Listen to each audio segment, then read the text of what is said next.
O país assistiu há mais ou menos 120 dias revelações assustadoras sobre esse grande e novo escândalo criminal do governo Lula.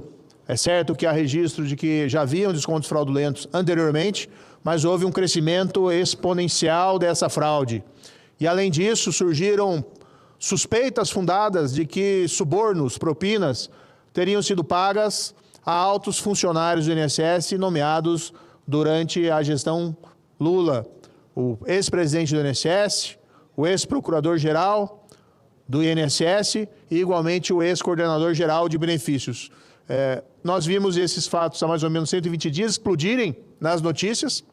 A informação também de que um potencial estimado da fraude da ordem de 5 bilhões de reais, com dinheiro sendo direcionado para sindicatos e associações que conferem apoio político ao governo Lula. E, no entanto, desde então, senador Plínio, não vimos mais consequências.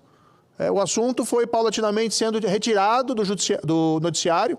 Do outro lado, nós vimos a AGU propor ação para bloqueio de ativos de algumas das entidades envolvidas, mas poupando, estranhamente, aquelas mais ligadas ao governo, inclusive uma delas tendo por vice-presidente o irmão do presidente Lula. E, de repente, os processos que tramitavam, as investigações que tramitavam, até de uma maneira correta ali nas primeiras instâncias, foram todas avocadas ao Supremo Tribunal Federal, com base numa suposta prevenção no gabinete do ministro Dias Toffoli, que não existia. Recentemente foi decidido que não existia. E as investigações ficaram, assim, durante esse período, paralisadas. Então, havia ali uma situação na qual, paulatinamente, aquele escândalo estava sendo colocado de lado, longe dos noticiários e com as investigações paralisadas por conta dessa movimentação processual. Ao mesmo tempo, aprovada a CPMI, a instalação da CPMI, havia uma movimentação da parte do governo para controlá-la, para que fosse uma CPMI amiga, para que fosse uma CPMI que não avançasse com profundidade nessas investigações. E, de repente, a oposição, na qual eu me incluo, conseguiu, sim, a indicação de relator e presidente independentes. E agora há esperança de que os fatos possam ser devidamente investigados, doa quem doer.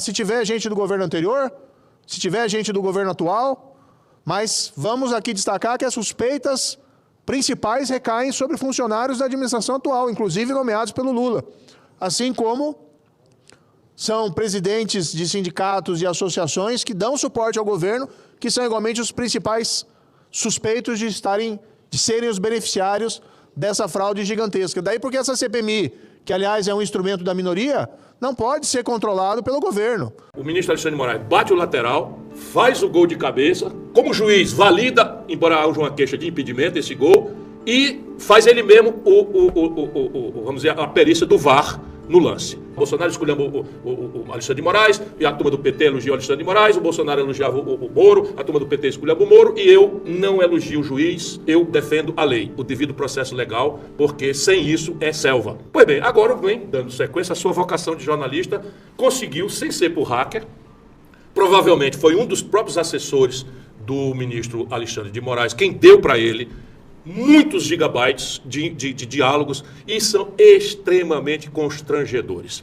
Nesses diálogos, eu resumo na newsletter o seguinte: parece que o ministro Alexandre de Moraes, com todo respeito, não é? O ministro Alexandre de Moraes bate o lateral, faz o gol de cabeça, como juiz valida, embora haja uma queixa de impedimento, esse gol, e faz ele mesmo vamos dizer, a perícia do VAR no lance. É mais ou menos como eu estou comparando. O ministro, e esse é o problema, e a nossa newsletter serve para isso, para a gente sair desse negócio de PT, Bolsonaro e tal. O Bolsonaro escolheu o Alexandre de Moraes, e a turma do PT elogiou o Alexandre de Moraes, o Bolsonaro elogiava o Moro, a turma do PT escolheu o Moro, e eu não elogio o juiz, eu defendo a lei, o devido processo legal, porque sem isso é selva.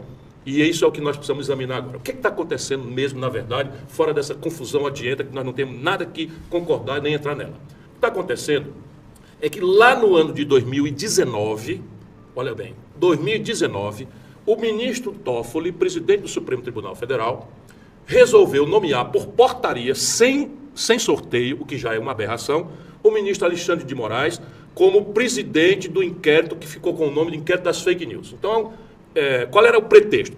Tem um artigo do regimento interno do Supremo que diz que quando um ministro for agredido na circunstância física do Supremo, é razoável, é legal que um ministro do Supremo seja ele próprio o presidente do...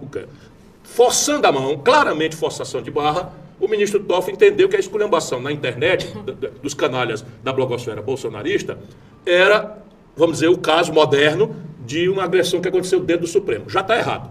Porque a diferença aqui é, se os ministros estavam sendo, como de fato estavam sendo, agredidos, insultados, ameaçados, etc, etc, etc, o caminho correto da lei que o ministro Toffoli deveria ter tomado, data máxima vênia, que é como nós advogados respeitosamente nos dirigimos criticamente às suas excelências, os magistrados, ele tinha que ter convocado a Procuradoria-Geral da República. Seria uma representação do presidente do Supremo, dando indicações, e a Procuradoria da República deveria fazer. O que estava acontecendo naquela data? De novo, a confusão institucional. Todo o país estava chocado com o comportamento vassalo, pouco sério, do Procurador-Geral da República, que vivia confraternizando com o Bolsonaro. Então, veja, você tem que a Procuradoria da República não exercia as suas funções corretas, o ministro Toffoli, portanto, sem poder confessar, porque eles vivem se homenageando da boca para fora, e a canelada por baixo. Infelizmente, esse é o mundo de hipocrisias desse universo de Brasília, da corte em Brasília. Pois bem, porque eu achava que o Procurador-Geral da República não ia tomar as providências corretas, nomeou o ministro Alexandre de Moraes. E este, desde 2019, esse é que é o problema. Desde 2019, resolveu transformar esse inquérito numa coisa que não tem fim e resolveu transformar esse inquérito vamos dizer, uma espécie de inquérito do fim do mundo. Isto, data máxima vênia, com todo respeito, isto não é direito. Isso é incorreto, isso está simplesmente produzindo nulidades para, inclusive, garantir a impunidade dos malfeitores, não é? Que deveriam ter sido já indiciados, já levados a julgamento, já com ampla defesa, já com presunção de inocência, já com as provas todas feitas. Não, está tudo se perdendo, 2019 para hoje, são quase 6 anos, 5 anos já. Pois bem, e o ministro está, então todo mundo agora vai entrando. Nesse ínterim, e esse é o problema, 5 anos, por rodízio natural, o ministro Alexandre de Moraes assume a presidência do TSE. Como presidente do TSE, ele tem lá um departamento que é natural, porque nós temos uma justiça especializada eleitoral e os tempos eleitorais são críticos. Você não pode esperar meses, dias, não sei o quê, por um recurso que às vezes está perdido. Então você tem lá, né, no TSE, uma espécie de poder de polícia, diferente do STF, que não tem. O TSE tem uma espécie de poder de polícia nesta dimensão eleitoral. Entendamos bem. Pois bem, o ministro Alexandre de Moraes ficou com 2 cadeiras. Uma, presidente do inquérito no Supremo Tribunal Federal, e outra, chefe do TSE. E aí o que aconteceu? Nas 2 cadeiras, ele mesmo se alegou que seria esquizofrênico, que ele mandou um ofício para ele mesmo. Ora, não importa que ele considere esquizofrênico isso, porque vão se passar anos daqui até o julgamento dessas pessoas, e esses ofícios é que ficarão com a memória das tramitações. Não, ele optou pelo caminho apressado e começou a encomendar dos assessores relatórios que usava na outra cadeira. Isto tudo é nulo. Tudo isso vai garantir a impunidade dos grandes canalhas que agrediram os ministros, que agrediram a ele próprio, o ministro Alexandre de Moraes. E, a propósito, como ele é ele mesmo agredido, insultado, até fisicamente, como aconteceu no aeroporto no estrangeiro, ele já perdeu, aparentemente, está perdendo a isenção e o distanciamento. Isso tudo enfraquece, diante da opinião pública, a autoridade que nós precisamos que seja amada mais do que respeitada pelo povo brasileiro. Está tudo errado e a gente precisa urgentemente encerrar esse inquérito, e aí as coisas voltarão para a sua normalidade.